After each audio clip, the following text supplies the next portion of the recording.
So I just want to start with this question, which a lot of people overlook, but it's really a fundamental question that you have to start from if you want to understand how to do anything about the health of the elderly, anything real. We have to ask ourselves, why haven't we already succeeded? The fact is, we have succeeded overwhelmingly well against nearly all infectious diseases. You know, across the whole world, let alone the developed world, we are seeing a plummeting in the incidence of infections and thus in the incidence of death at early ages.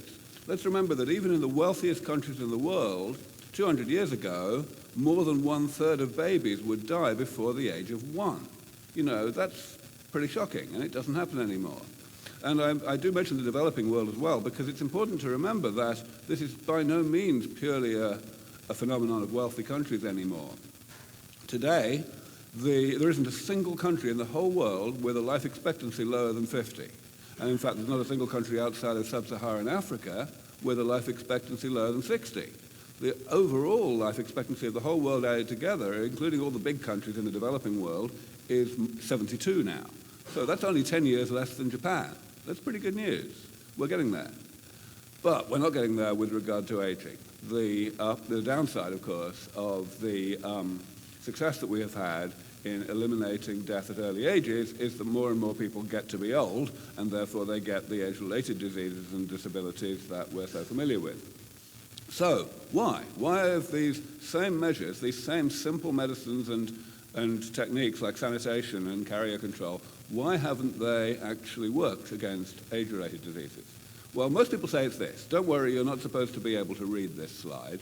The point is, of course, simply that a lot of things, an awful lot of things, go wrong with us late in life, and they go wrong at more or less the same time, which means they interact with each other, they exacerbate each other.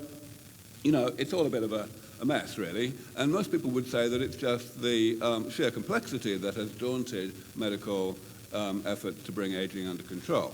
That's part of the answer, but it's not the main answer. The main answer can really be introduced by starting with a definition of aging, a simple definition.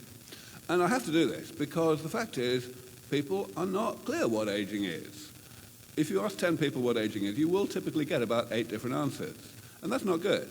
So I want to use this very simple definition of aging, which is designed not only to be useful, but also to be, to demystify the concept and to show that aging is not some kind of enigma.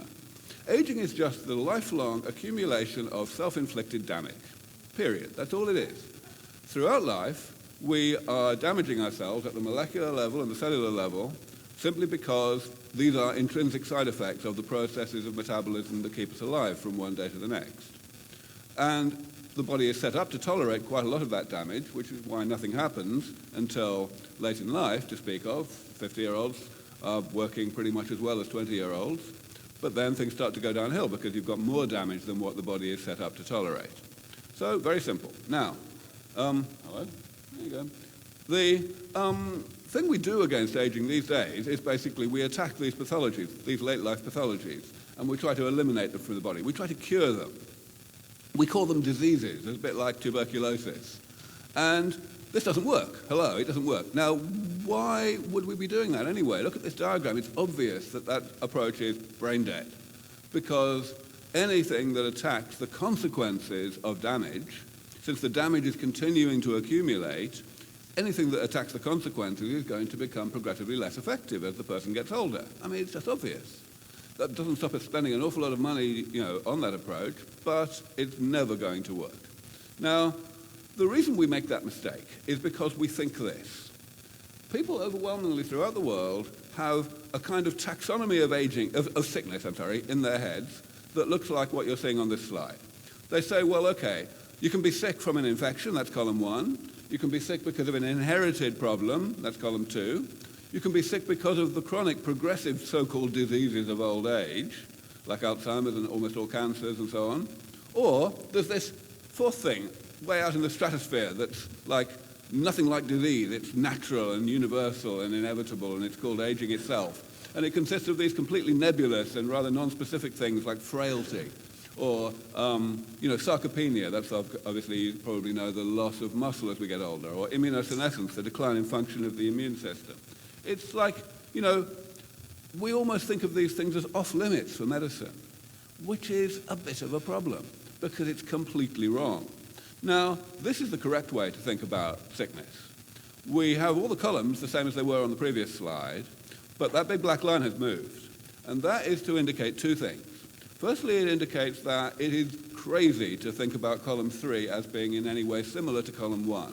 We are not going to develop ways to eliminate the consequences of aging, the consequences of the accumulation of damage, like Alzheimer's or whatever, whether or not we call them diseases. Just giving them a disease-like name doesn't make them curable like an infection. So let's not think about them that way. But the other point is that there is essentially zero difference between column 3 and column 4.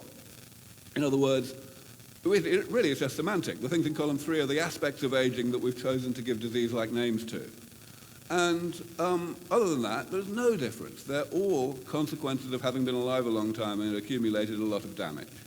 And if we think about them that way, then first of all, we can eliminate the problem of thinking of aging as being off-limits to medicine, because things in column 3 are certainly not thought of as off-limits to medicine. So that's why I like to think about aging in that way.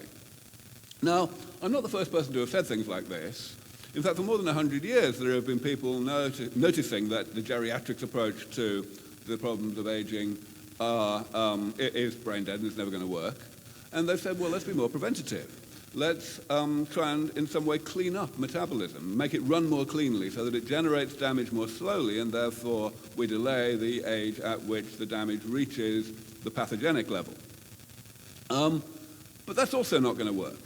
Despite the fact that gerontologists have tried quite hard, it has failed completely. Why has it failed? Completely different reason than the geriatrics approach. This is the reason. Metabolism is really complicated, as you probably know.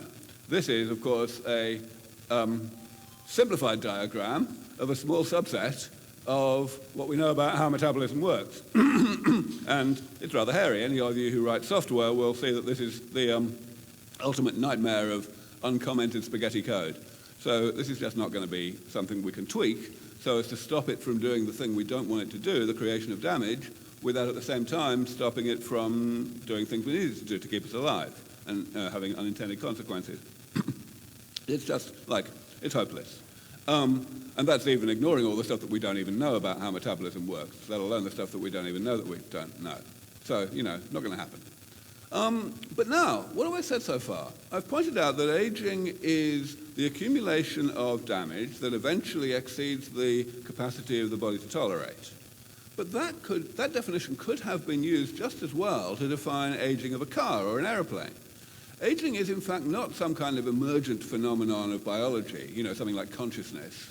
Aging is a phenomenon of physics. It's essentially the same thing in a living organism as it is in a car. And that's why we can point to a completely different approach to combating aging, which I think is just common sense, really.